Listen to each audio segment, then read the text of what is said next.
Welcome to the Own Your Choices, Own Your Life podcast. I know you are here wanting to change and rewrite your story. You are desiring to step into the impact that you know you are here to create. I am here to guide you with the proven tools and strategies used by myself and our speakers to support you in taking radical responsibility in your life and learning how to own your choices to change your story.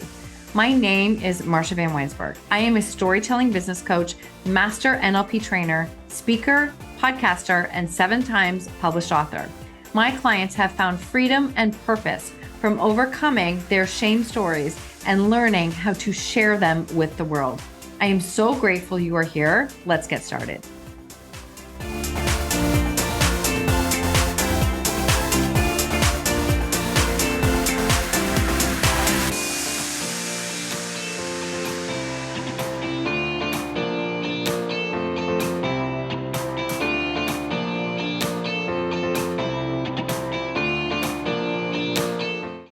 Welcome back to the show. Today we are speaking with Dr. James Thompson. And Dr. Thompson is a board-certified allergist and immunologist with over 30 years of clinical experience, now recognized for his work in lifestyle medicine and public health education. After spending 25 years on daily medications, his personal health transformation led him to question traditional chronic disease care and embrace integrative nutrition, movement, and holistic wellness.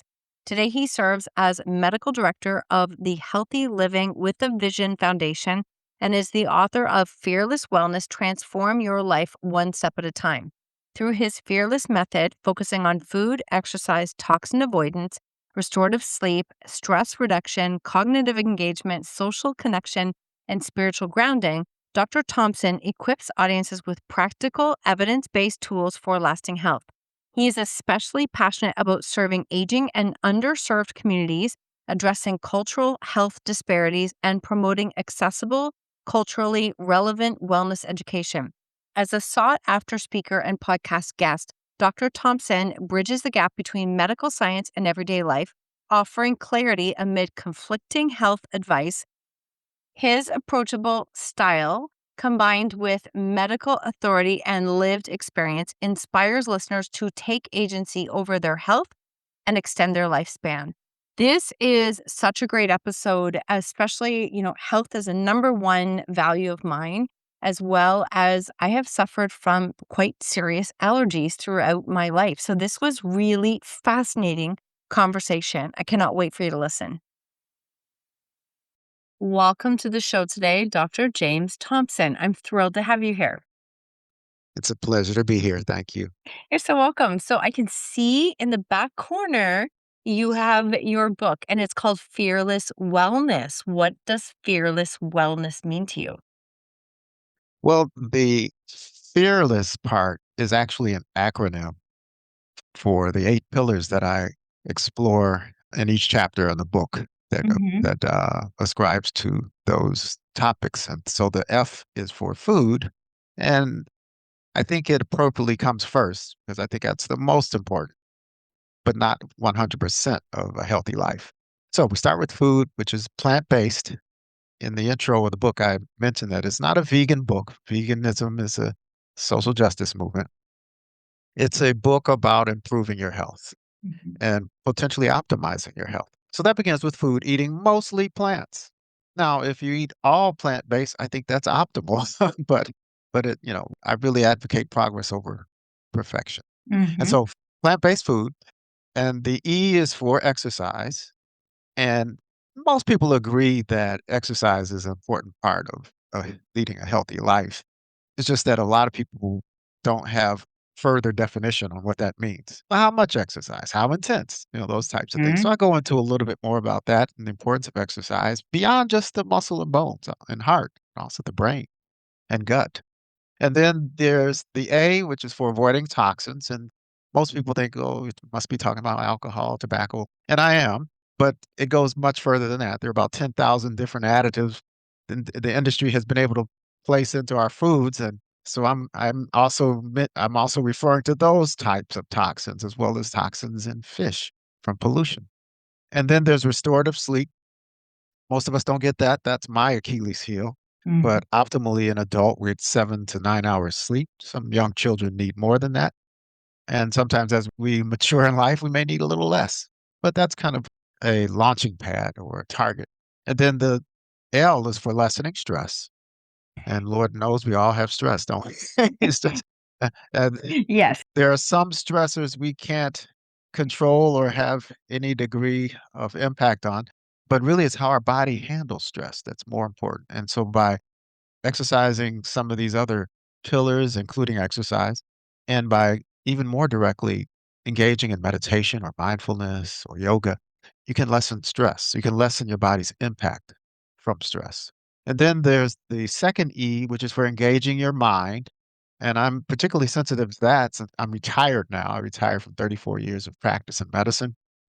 And I realized from studying nutrition that you can't just you know, go to the couch and golf course or whatever your pleasure may be, you need to continue to exercise the brain to keep it healthy. Both my parents had dementia, both died from complications of dementia, one Lewy body, the other Alzheimer's. And so that was really a motivation for me. I wish I had known this before, Mhm. they had been diagnosed with this, but it's important to engage your mind with complex, challenging, and purposeful activities. Learn language, write a book, those type of things. And then the last two S's, the next to the last S is for social energy. And when I researched that, I was really impressed on how much of an impact, how much of a physiologic change there is when you collaborate with other people, when you interact with other people, when you have relationships that are deep with other people. And so that's helped me a lot. That's why I like that the space I'm in now and in a retirement period of time, I have more time to engage with other people. And then the last S is last but not least is spiritual connectivity. I think we all should have some type of higher force that we believe in that grounds us, that gives us something to call upon during stressful times or adverse times. It allows us to have it allows me to have gratitude in situations where perhaps I'd normally be getting depressed. So I think that's important too. So those are the 8 pillars. In my book, I have several other bonus chapters talking about the pandemic and how it relates to lifestyle and diet and probiotics and supplements and cravings and myth busting, several other chapters that cover, I think, relevant topics. It sounds like very robust, a lot of information, but in a beautifully laid out way. I love the piece of this though, because for so many years we were talking all about, how healthy we were is how many times a week are you exercising? And I mean, we all know there's so much more to health. I love how you said, engaging the mind. We had a personal loss this year with a family member with Alzheimer's, and that was just that's an experience to witness and be a part of. And I recognize the importance of the mind, and I've been so fascinated in learning more. What is something you spoke about here, engaging the mind, complex, challenging, and purposeful actions? So, what are some things that you've noticed when it comes to engaging the mind as we are aging that are maybe some do's and don'ts of things that we could do that would make a difference? Well, I think I know more about the do's than the don'ts because anything you do to engage the mind is going to be productive usually. But I try to have people choose activities that are more encompassing of those tenets, the Mhm. purposeful and challenging and complex, because they help to exercise the brain more. I don't tell people don't do crossword puzzles. You're wasting your time. My wife loves crossword puzzles Mhm. and some of these memory games on your cell phone. They're fine. It's just they're not more than one dimensional. Be at best two dimensional. You're moving your fingers, Mhm. Whereas if you learn a language, you're using different areas of the brain, your hearing, your visual, your audio, your motor cortex. Same thing if you learn a dance, or if you're writing a book, or if you engage in a community project. These are all things that tend to move you have movement, you have different areas of your brain intersecting, in their function. And that's what keeps the brain more young and resilient and robust. I love that. I love that. Now, when you wrote your book, how long ago did you write your book? I just published it earlier this year. It Okay. was a 3-year journey, for me, but I didn't start out 3 years thinking it would be a book. I started blogging, during the pandemic, uh, Mhm. 4 years ago, or 3 or 4 years ago. I noticed that I was accruing a lot of information, and someone asked me a couple of years into it, "Well, what are you gonna do with all this material, this information you've put on the internet?" And I'm like, I don't know. I just it's just it'll be there forever, right?" But that's not true. It could disappear. Yes, it So I could. thought, well, I thought maybe I should put this in a book, and it was really fun doing that. So, that was engaging my mind. So I think, it's nothing like multi-purposing things. Nothing like putting your knowledge base into a book. It is, I mean, knowledge or story and helping so many others in the process, which I absolutely love. I know you started, like your journey started with a part of your story of being on daily medications. And I know that this is something that you speak about in your book. Can you share a little bit of that part of your story with us? Yes, I'd love to. That has a lot to do with how I got in this space. For 25 years, I've been on 3 blood pressure medications and a cholesterol medicine, and I felt like I needed to be a model citizen. I'm having patients take medicines for their asthma daily and telling them to take them even when they feel well to stay well, and nothing epitomizes that more than blood pressure medicine and cholesterol medicine because you don't feel sick from high cholesterol, at least early on, Right. or high blood pressure. It really is a silent those are silent diseases that they're the number 1 cause of death in this country and many places around the world. So you have to me, you have to give it its proper due.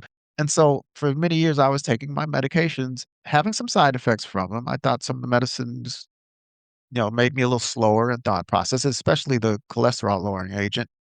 And then when I participated in a Daniel fast with my church, where you go plant-based for 3 weeks when you break the fast after, 5 PM each day, I just noticed I felt rejuvenated. I was resting better, my joints felt better. And so and the other thing I noticed was that my blood pressure medicine became too strong. I was getting up feeling a little dizzy, and it just at first I thought it was something else, maybe I wasn't hydrating enough, but that wasn't working to stop the symptoms, and it just occurred to me, my blood pressure medicines are too strong. And I started taking my blood pressure more regularly, and I started ratcheting down under the supervision of my primary doctor, Mhm. the blood pressure medicine. And eventually, if we fast forward another year or 2, because it took a while for all this to sink in, when I went totally plant-based, I was able to eliminate the medicines, all of them. My cholesterol last taken was 160, I think. And when I was on a cholesterol lowering agent, it wasn't even that low. I mean, but the thing is, we sometimes think that when we take these medicines, and it's human nature, that gives us license to go on about what we were doing, right? So, So you know, true. so so I was on these blood pressure medicines. So I wasn't salting my food, but I was eating a lot of processed food still. Mhm. And I was, exercising, but not as consistent as I should be. And so, but I thought, well, I'm on the medicines now. But and I think that's human nature. But being able to get off the medications and not look back and go forward with this type of diet and lifestyle has just been extremely fulfilling and has really been the wind beneath my sails for promoting this way of life. Thank you for sharing that. I know I think that you nailed it in the way you said it in the sense that so many times we take the medication and it's I mean, that is the medical advice because that's their guidelines to use. And sometimes like nothing else changes. There's no questions. There's nothing else that changes. It's always interesting to me. I know that there's some changes happening. Where are you? Are you in the States? Yes, I grew up, spent most of my life in Chicago, and that's Okay. where I practiced, but I moved 2 years ago to Sacramento to be closer to my grandchild, so that's where I am now, Sacramento, Mm. California. Beautiful. We're in Ontario, Canada. And I just know that there have been a lot of changes that have happened regarding, even renewing prescriptions, which there should be. If I have a prescription that I was on and I have to go renew it, I have to go see my doctor, go through it on detail once a year. We have a family member who is in a space right now that it took I don't even it's embarrassing how many appointments it took. But to find out that there was a medication that she's been on for 30 years, which was never meant to be taken that long.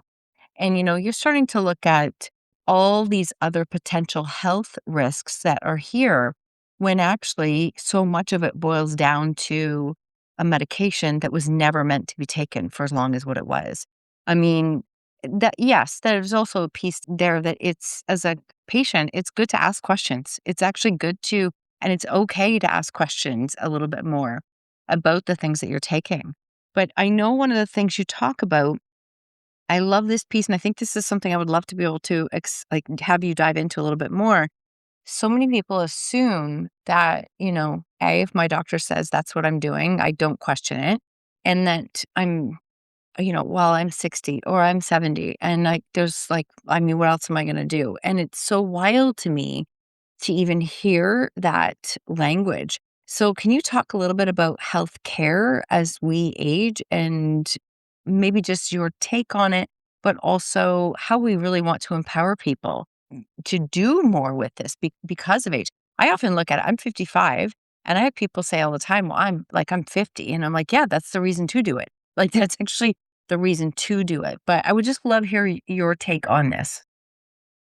Well, I agree with your disposition on this. I think we want to be preemptive about our health, meaning we don't want to wait for things to go wrong and then, okay, then you go to the doctor. Unfortunately, that's how I think the healthcare systems are designed to treat diseases when it should be to prevent diseases. And so you should go to the doctor for wellness visits, not sick visits. I mean, I'm not saying don't go if you're sick. Certainly you go to the doctor if you're sick, but it shouldn't be limited to that. You should be visiting the doctor periodically to stay well. Mhm, And the other half of that, which I'm disappointed in, is that you might take this concept, embrace it completely and then go to your doctor well, and then the doctor say, "Well, what are you here for?" Right? You're fine. And so I really feel bad about that because many doctors will look at it that way because that's how they were trained. So I mhm, do want people to understand that there are a number of reasons for this medical system. One is it's not in the DNA of training programs, medical school training programs to treat nutrition. That is gradually changing, too slow as far as I'm concerned, but that's one reason why you won't get the kind of response I'm talking about from some of your conventionally trained doctors.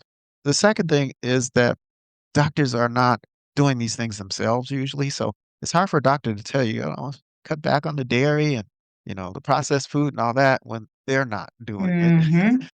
A Good third thing point. is that doctors don't know what they don't know. It's just and I was there. I mean, my head was buried in the sand until the last 8 years of my practice, and I feel bad when I think about it now. And that's another reason that drives me now in my retirement years to continue to make up for all those years. I did not exercise preventive care and nutrition and discuss with people what they were eating, for the diseases that I was dealing with. And and then lastly, doctors there aren't compensated for these measures. They're compensated for checking that box that you talked about, COVID vaccine that you did, that you checked the cholesterol and you did the blood pressure. There's no box to check to be compensated that you spent 20 minutes talking with with your patient about diet and lifestyle. And so we need to change all that. And Mhm, we need to focus on root causes and how we can prevent diseases. We're not there yet, but I'd like to be a part of that process to get us there. So it is important to see your doctors, but I think it's important to be your own advocate now, mhm, learn more, listen to programs like you have here, and learn from that. Learn from Dr. Michael Greger and his nutritionfacts.org program. Learn from Dr. Neil Barnard and his YouTube exam room with Chuck Carroll. I learn from those right now. Learn from books. There's some wonderful books out there about lifestyle and diet and things of that nature.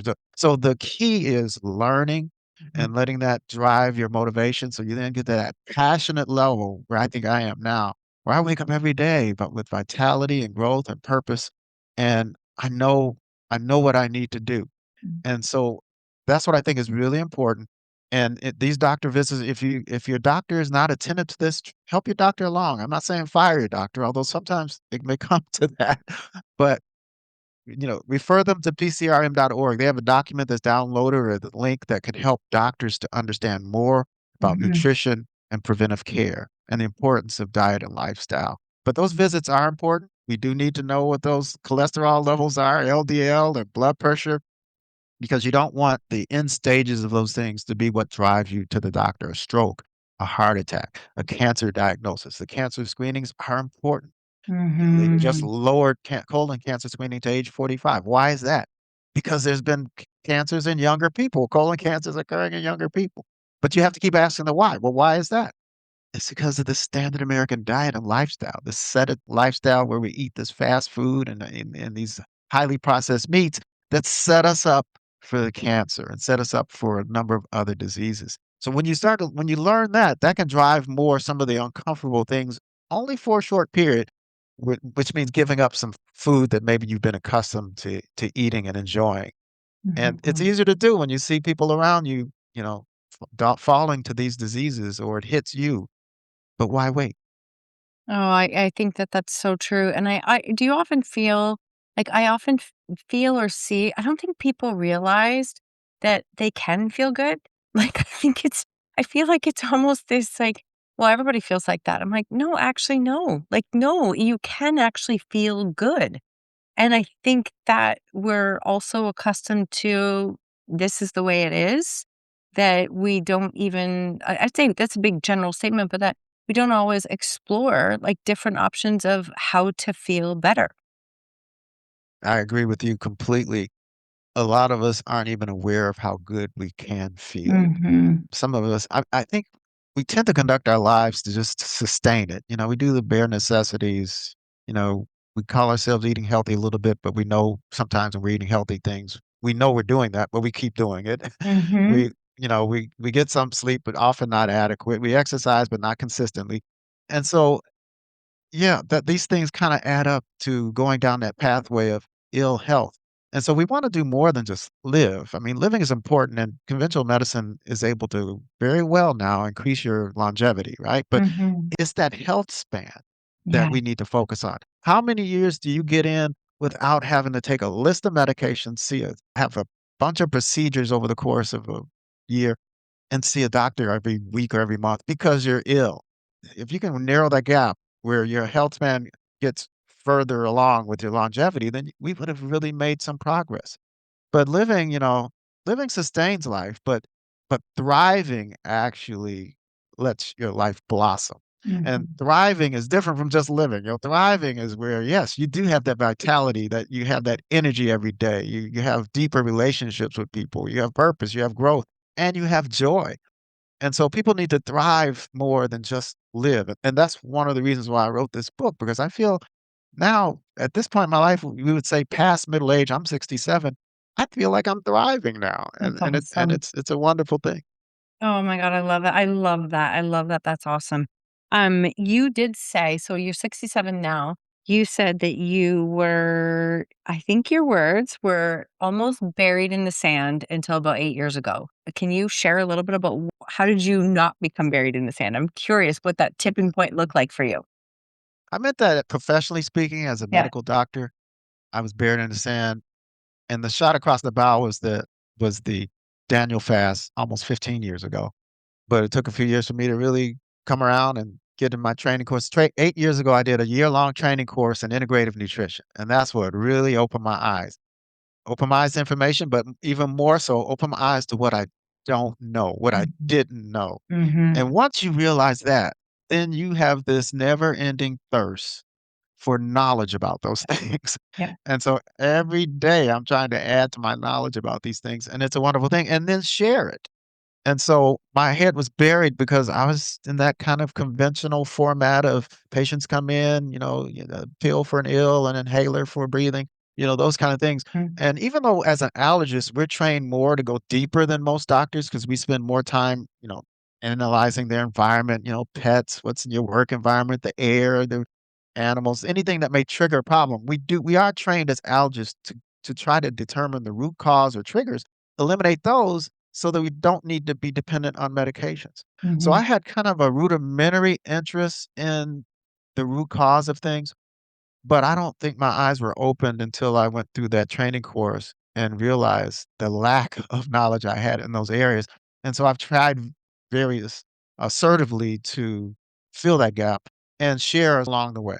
So Mhm. that's why I'm medical director of this foundation where we provide information to underserved communities, Yeah. both online and in person.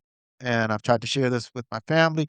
Not everybody's ready for this, Yeah. Oh, you know, no. uh, at least at the level I'm at, but that's okay because I kinda I always think about that. You've heard that story of the fish that are the starfish that have kinda washed up onto the onto the beach, and there's like a zillion of them, but then this guy's throwing them back, and someone else asks, "Why are you even bothering?" Right? Because it matters for those that you threw back in, you know? So Mm, so that's kinda how I look at it. That tends to really influence me and motivate me to just keep trying. And while I was in my last 8 years of practice, when I was sharing this with patients, my experience, and sharing with them how important it is to make modifications to the diet and lifestyle, there were circumstances where people came back and I was almost in tears at the type of transformation they were explaining they experienced. And that was not 50%, that was not 30% of the time, but it was a significant percent of the time, and that was enough for me because I think those other people that haven't yet caught on to it will, because we're planting seeds, and sometimes seeds fall on not such fertile ground, but it doesn't mean it's always not gonna be fertile. You just gotta get the seeds in there. So that's how mm. I look at it. Okay, I love this. There is something, this is not scripted for anybody who's listening.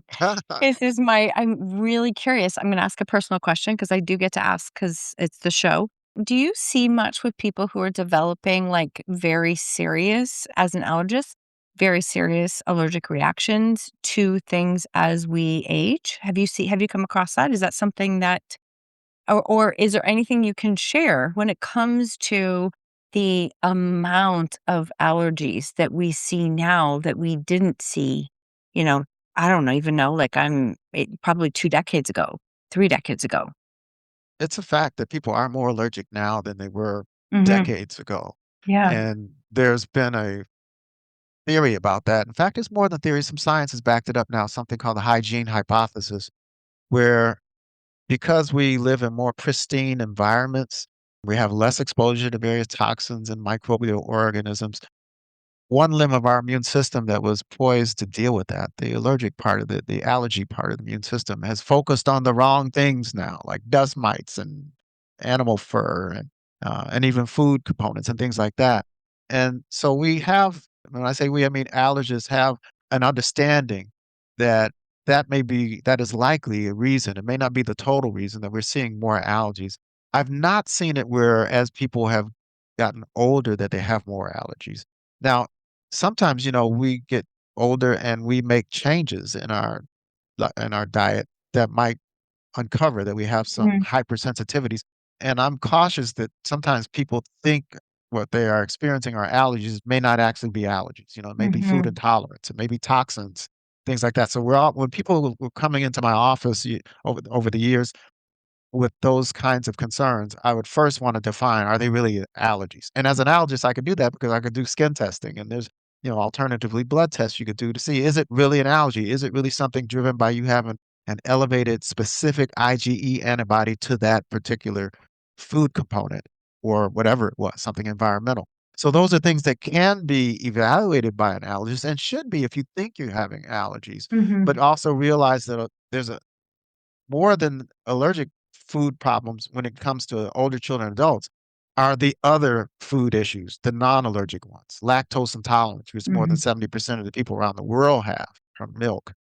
Food toxins, gluten, hypersensitivity only affects about 1% as far as celiac disease, but there's another 5% in this country that have gluten intolerance, which is almost like lactose intolerance, where you have indigestion from these things. And Mhm. when some people convert or transform to, from standard American diet to, or I don't know, is there a standard Canadian diet, to whole food plant based, they'll start having some food issues that they will interpret as allergic, but are often not. They start eating Mhm. all this fiber, and you're interested.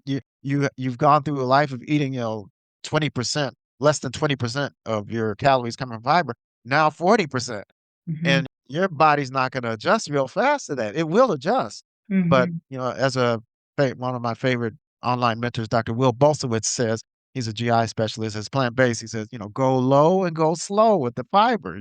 Start off with the lentils or the chickpeas, a tablespoon or so, and, advance every week or two. So your gut microbiome has a chance to adjust to that. But so we try to define what's going on when people have problems with these foods. I don't think there's a signal that as you age, you get you're more susceptible. Actually, food allergies are more common in the younger ages, and some Mhm. of them you grow out of. Many of them you grow out of milk. Most children grow out of their milk allergies. The ones that kind of hang for a lifetime are the peanut and tree nut allergies and the shellfish allergies. Oh, it's just fascinating to me. Again, personal story. I had a back surgery in 2020. I have titanium in me now. I know a very rare percentage of the population is allergic to titanium. And since then, I think I've developed, I think at least four, if not five, like anaphylactic allergies that I never had before. And all I've heard is that, well, it happens as you age. I'm like, really? Because I don't know anyone else that it's happening to. I don't know of anyone else. And it's been a very interesting allergy experience. So, I'm very aware now of, like, even foods that I'm not allergic to, but staying away from very from, like, inflammatory foods because I know that that makes a big difference. But it's been very fascinating, a bit scary at times. I'm gonna tell you, when you do have an anaphylactic reaction, it is a little bit it's like, "Okay, wow, where'd this one come from?" And learning it. So I've been very fascinated by trying to learn more in this area too. Yes, it is a fascinating area. There's a ton of research out there, but it is something too that unless doctors are in that space, allergists or acute care doctors, there's a lot of lack of knowledge about it. Yeah. There are still emergency rooms where people will come in with allergic reactions, and they'll be, in my opinion, take too long for them to get a shot of epinephrine. Oh, And there's yeah. still paramedics in the U.S. that don't carry epinephrine. There's still commercial flights that I was on a flight where a person, luckily it wasn't anaphylaxis. This patient had collapsed, and it turned out I was the only doctor, or at least I was the only doctor that stood up. Their That doctor on the plane, And so I was coming back from Sacramento to Chicago, and this patient was ashen, and she looked like she was in her 70s, and I Oh, thought I wow. thought she was dying or dead, but turns out Mhm. she was hypoglycemic. I asked them to get some juice, and they gave her a sip. They were reluctant to do that because they thought she might choke on it. I'm like, "Well, she looks like she's dying, right?" So give her the juice, and then she pepped up. But I'd also asked, "Can you get your emergency kit?" I'm not gonna say what airlines it was, but It's okay. asked if you can get your emergency kit, and they didn't have epinephrine on it because I thought maybe she had anaphylaxis or something too, but fortunately, I'm it was a shocked. hypoglycemic episode, and everything worked out fine. We didn't have to divert the flight, but I was kinda taken aback that, we need to have epinephrine on these flights. I would have just assumed, honestly, I would have just Yeah, assumed that that was yeah, something that you yeah, had for safety, like, just for yeah, safety. yeah, Wow. yeah. Wow. It's fascinating to me. I would love it if you could share a couple of the myths, right? Like this whole and maybe if you would like to share something in the area of I know you spoke a little bit about probiotics or like detoxes. Anything you want to share that just to give more knowledge to the listener? Sure. Well, I'll share what's the mo the most common follow-up question when people realize or they learn that I'm eating whole food plant-based is, well, what about your protein? You Mm, know, where are you gonna get your protein? So I love addressing that. There are some of my colleagues that get offended by it, "You should know," and all this stuff, but really, come on. I mean, I think that you shouldn't get offended. It's an opportunity to exchange, to mhm, have a deeper relationship. So anyway, I usually answer that by saying, all plants have protein in them. The building blocks of protein are amino acids. Every plant that's edible, every plant you can consume has some protein in it. It's mhm, just some have more than others. So if you're a person that gets all motivated when you read a book about lifestyle and diet and about say the raw food, raw plant food diet, and you decide, oh, go all in, I'm gonna have lettuce and tomatoes and all that, and then you find that you are not feeling so well, and then you think, oh, I'm just not have enough energy. It must be the protein.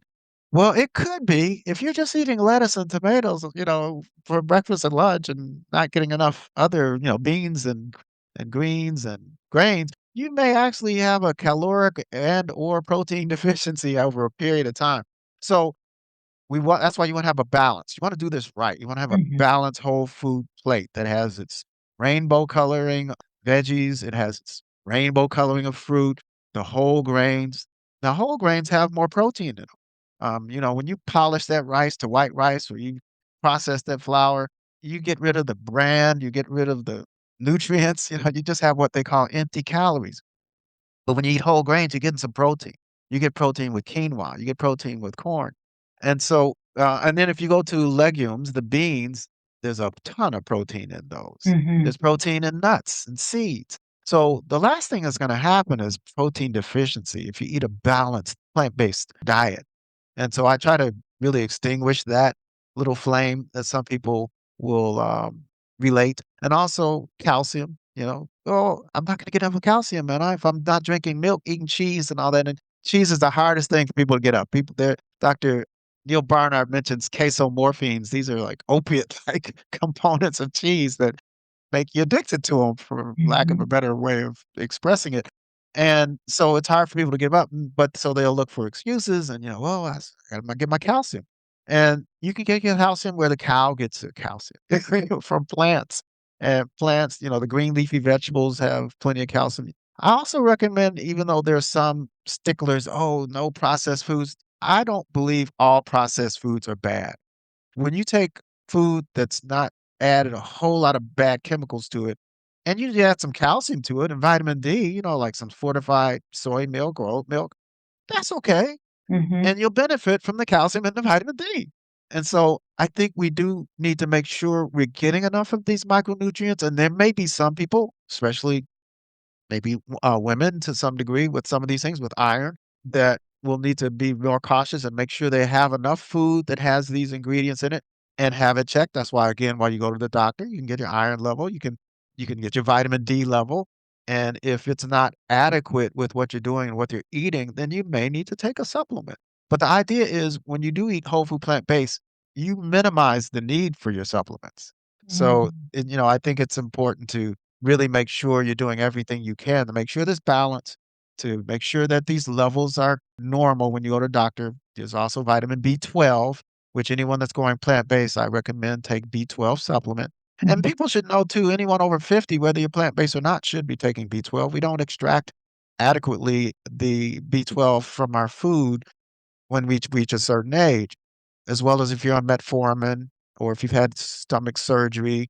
These are all situations where your B12 may be compromised or may be lower, as well as Mhm. if you take those very popular, they call H2 blockers, those acid reducing medications. They reduce your body's bioavailability of B12 that's on the food or even the supplements you may be taking. So it's important to make sure you have those bases covered.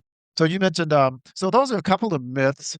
The probiotics, I'm always less is more when it comes to processed, anything that's processed. And even though I already mentioned that just process isn't a bad word, there are certain foods and the way they're processed can be in a good way. I would say processed meats are bad. I mean, they're loaded with salts and chemicals and things that can increase cancer and cause hormone imbalance. And probiotics, I would venture that probably 80+% of them are worthless. Mhm. If you're gonna take probiotics, do the due diligence to make sure you're getting a good product. What does that mean? That means it has adequate billions of colonies of the or microorganisms you're looking for. And no probiotics has more than maybe 4 or 5 different species of microorganisms. And you know how many species we have in our gut of these microorganisms, which are the probiotics we're talking about, that gut microbiome? Where it's like between 300 and 1,000 different species. So how much is a probiotic really doing, right? So my preference is to eat prebiotics. Mhm. The prebiotics are plants. Anything that has fiber. Your gut feeds on fiber. So really that's where you will get your I think you'll get your bang for your buck and it'll be nice because you can eat certain foods, the foods that have fiber, you can pick a numerous, across those different 4 categories I mentioned. Although there's more fiber in beans, there's more fiber in whole grains than there are in many fruits and vegetables, but fiber is kinda the key there. The other way you can get those probiotics, or rather you can enhance your microbiome are through fermented products. Mhm. So, that's your sauerkraut, that's your possible kimchi. If you're vegan, when I get vegan kimchi, sometimes they have fish products in there. But those are ways to also, yogurt. I have plant-based and almond yogurt, not dairy-based, but plant-based. And so I get some of my live microbiome enhancing products from that. And so I think there are ways of doing these things, but you want to exercise caution. I know if you're salt restricting like I am, you don't want to have a whole bowl full of sauerkraut, Yeah. because it's a lot of salt. But since I'm not eating other processed food that's loaded with salt, I'm not using a salt shaker, I'm not cooking with salt. That dollop or 2 of sauerkraut I put in or kimchi I put in my with my salad or with my Mhm. greens is not gonna make that much difference. No, I like to put some in my salad, just even on the side. I have a Nice. client who, if she hears this, she is gluten-free, dairy-free chef. She is an incredible chef, balanced, everything is just Uh-huh. so good. Yes. But one of the things Uh-huh. she was at our last event, she was sharing about, how we can create our own prebiotics by having greens before you eat anything. Like if you were going to have, some vegetables, a salad before even before breakfast, she goes, it is a natural lining for your gut that is very supportive. So it's like I love how you said that because if we are, spending tremendous amounts of money in a probiotic and we're getting, 4 to 5 different strains, but our gut actually has 300 to 1,000, then, we also want to make sure that when you are spending your money on supplements like that, you're actually getting really good quality ones, or do you need it? Like, do you need it? Absolutely. Yeah, I couldn't agree more, and, that's difficult to do. I tried myself and, some of these are trademarked, secrets and, Mhm. you can only get so much information, but you do the best you can to get the best product you can, and, the thing about supplements, they're not regulated, so, although there's pros and cons when you talk about regulated products, regulated Yeah. drugs too. The thing about regulated drugs is that there are quality assurance measures, there are safety Yeah. measures and parameters, so they can make a difference. So yeah, I think doing the due diligence is important, but we're realizing too they're not essential. There are certain things that are essential, certain essential vitamins, things like that. But Mhm. probiotics are not essential, so you can get your enhancement of the microbiome with, you know, prebiotics and with fermented foods. And, if your doctor says you should have them or they're essential for you for a particular problem, because there are a few diseases, there's a few disorders where probiotics have shown scientifically to be helpful, Mhm. then by all means, go for it. I would definitely follow the doctor's recommendations. Amazing, amazing. Oh, thank you for like so much knowledge. I love the background that you have and being able to add, you've got the medical background, but you also have really been diving deep into understanding and experimenting with yourself, like with plant-based and what that's like. So I love that you're sharing that with everyone. Where can people get your book or how can they connect with you? Yes, well, thank you for asking that. It's on Amazon and it's available in paperback or an audio version, audiobooks or ebook. Hmm. And so it's easy to get to. If you put Fearless Wellness plus book in the search engine Amazon, it's the only book currently that shows that. Beautiful. So that would be the way. And I have a website, Fearless MD 21. So if you just remember Fearless, you'll know how to reach me at fearlessmd21.com. And uh, most of my activities revolve around what I do as medical director and program committee chair for Healthy Living with a Vision Foundation. So that's healthylivingwithavision.org. We just had a wonderful program in Chicago at a church that where we flew in a professional chef that gave cooking lessons to 15 people to get them started on how to do plant-based cooking. And it went over very well, and the dishes were delicious. So, I bet they uh, were. yes, but yeah, those are my handles. I'm on Facebook. Also, I have a Facebook page called Mindful Eating and Nutrition.